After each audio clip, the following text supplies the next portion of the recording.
Alright, October 29, 2016. This was our 4th place finalist.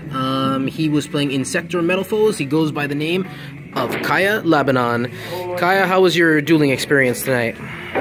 Honestly, this was probably the most fun I've had with this deck by far because of how hard my matchups were. It was interesting to try and get around my opponent from going to side deck or just going to my big monsters from the extra deck and beating them over. Right, and what was your toughest matchup of the night? Cosmite. I just couldn't do anything against them and I dropped. Yes. Alright, so we're going to get into this deck profile. This is the very first Insektor-Metal foe deck profile on this channel. Go ahead, Kyle. So, starting with the monsters, we run the main Injectors, of course. So, Dragonfly, which is at 1, Centipede at 3. If Dragonfly ever comes to 2, this deck will be amazing in performance, which is why I hope it really does. Which is what happened in the OCG, I believe. You got a Hornet, an Insector Hopper. Some people play 2, I like playing 3. Ladybug is amazing. Okay. It makes all your outstanding plays and where's my binders? It lets you go into so much more than just what you would I was supposed to have normally. one in an extra deck, but in the main extra deck. Okay, and that is 2 Gigamantis, okay. Gigamantis helps you, like, if you ever get him, another Injector, like, you would have to have him, Centipede, or Dragonfly. And a Metal foe. Okay. If you have those 3, you can basically do a lot of XC plays from there because Centipede allows you to search for. How should I explain this? Centipede allows you to search for your Hornet and Dragonfly all in one turn, basically. Nice. Giga Weevil does the same, and I play him at 2 because, unlike Mantis, he can special summon himself, allowing for rank 6 plays a lot more often than you would think. So that's for the Insektor side. Okay. On to Metal foes. So for starters, I play 3 Stealing. And I actually play 3 Stealing, 3 Ladybug for a reason, and I'll get to that after. 3 Silvered, 1 of Gold Driver, and 1 of Volflame. In all honesty, I think you can cut down on one of these and it'll be perfectly fine as long as you have these 2 at 3. Because these 6 have the most synergy with the Injectors without the use of the others.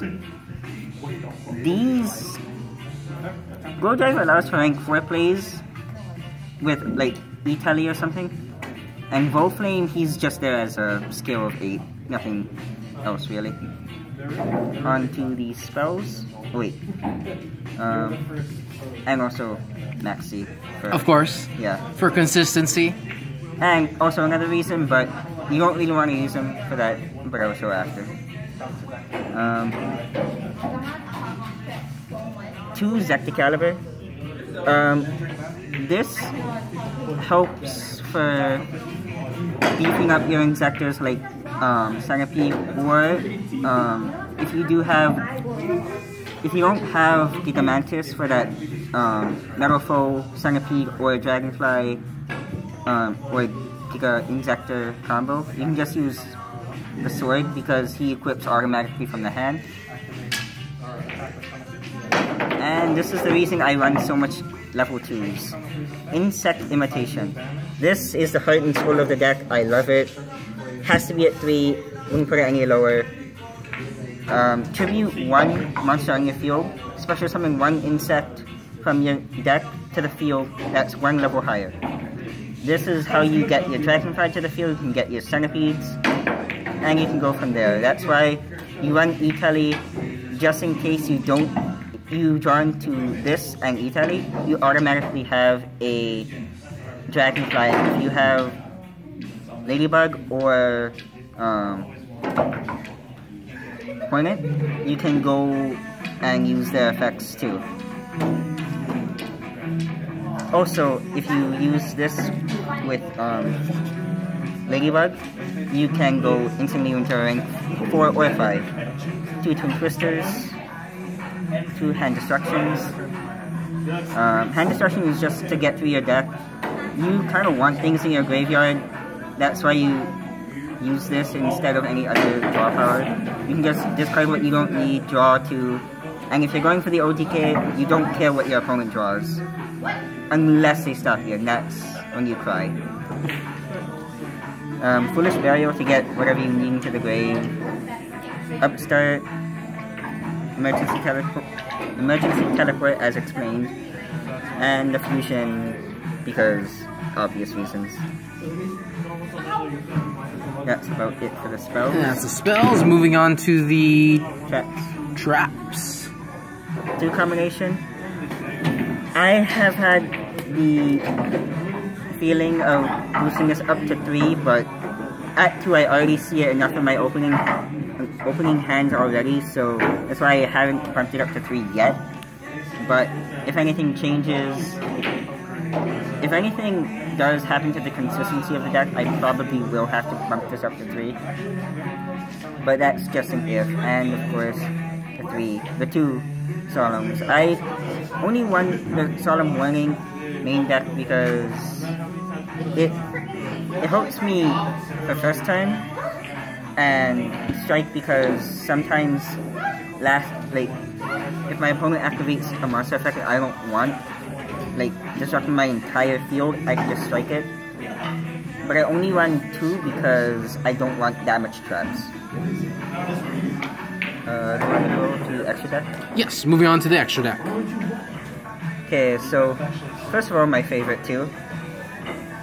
Exabeetle and Exastag. Let me explain Exastag since he's kind of the lesser used one. He's my favorite of the 2, but what he does is, say your opponent has a big monster on the field that can be targeted by card effects, you summon him, detach 1, and you just steal your opponent's monster and have his attack. Oh, he's like a rank 5 big guy. Yeah. Well, you don't steal the monster to your side of the field, you steal him, equip it to Exastag. Oh, gotcha. Yeah, and it has the attack and it gains it. Nice. Exabeetle is outstanding. It's the deck's own break sword, and once it's summoned, you can get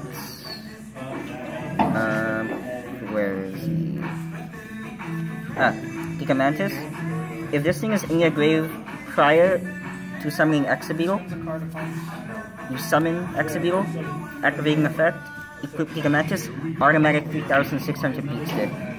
Dang. And then you can activate Exabeetle's effect to extend your plays, detach 1, target Gigamantis, target a face-up card on your opponent's side of the field, send them both to the graveyard, and special summon like a Dragonfly or Centipede from your grave to keep going off, and then go Gaia Dragon. Yes. Speaking of which, yes, I do run Gaia Dragon. Thanks, Gerald, for returning it.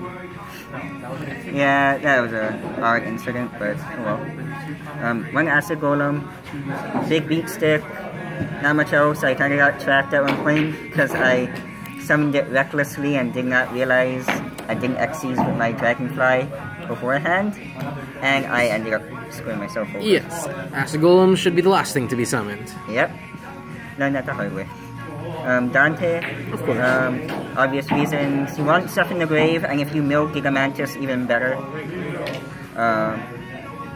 Yeah. It's Dante. Next up, Beatrice.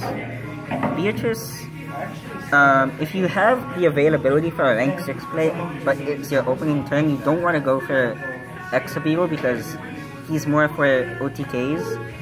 But Beatrice is your opening for basically a wall, and then if she ever dies, that's why you run the fusion. You hardly go into him, I mean you won't go into him from the main deck, but if she ever dies, which sometimes she will, you can just go into him and it's another beat stick. So it's kind of like an Insektor-Metal for Metalful deck with a BA kind of extra deck. Sort of. I used to actually side deck 2 of the Burning Abyss, the one that negates and the one that vanishes, but I decided against it since I just didn't find them as effective, and I was always drawing to them when I didn't need them. Yeah. Next up, Castell. Great for bouncing back monsters. Can't really say much else. That's kind of what Castell does best. You can also put it face down for a Gaia Dragon, but that's your choice. Durando, probably the most fun I've had for rank 5 so far. Basically, whenever your opponent activates an effect, you can detach and change the effect to destroy a spell or trap, which I have done on multiple occasions to screw people over. Yes. So you can do that, and instead of actually harming me, you can either you can also get a plus because it would destroy an equip card equipped to an Insektor, and the Insektor will go off, so on and so forth. Or one of your set Metalful cards, either one. Yeah, that too. And then you can also detach one to reshuffle your hands and draw the same. Heavy. This is a really good toolbox card. The Utopia. This is a Utopia the Lightning. Do not believe what your camera is showing you right now. Your eyes deceive you. Again, this is a deck to OTK. We don't really want to stay in the game for too long. We kind of just want to go in, beat down, and win. So once again, folks, this is not a this is not Megazord. This is not a Megazord. This is actually a Utopia the Lightning. You do not? Yeah. There was a joke there, I just didn't get it. Utopia Future. I've never gone into this. Out of all the cards in my extra deck, I think this is the least I've ever used of a card. And it's sad because I knew I was going to use this card in some manner. I thought it would be in this deck. It just wasn't happening. But thankfully, Paleosaurics are coming in clutch to give this guy a home. Yes. And the 2 Metalful fusions. Which we have been told that he should be playing this one at 2. Orichalk, I don't play it too, but I added him in because I realized there are situations where I would have 2 Metalfos to fuse for. But Adamante is basically the go-to guy since he can get whatever you want in the grave, and also a Metalfo fusion to go back, draw 1. Yeah. Alright, and that's the extra deck. Moving on to the side deck. The side deck is kind of like put together without much reason. For those of you at home, just to let you know, Kaya is actually one of our youngest duelists over here, so he's only just learning the element of side decking, so forgive him. Yeah, my side decking is very reckless, so don't expect anything great out of here. The main deck and the extra deck are kind of the heart, and that's what you gotta rely on for the most part. But let's see what you got.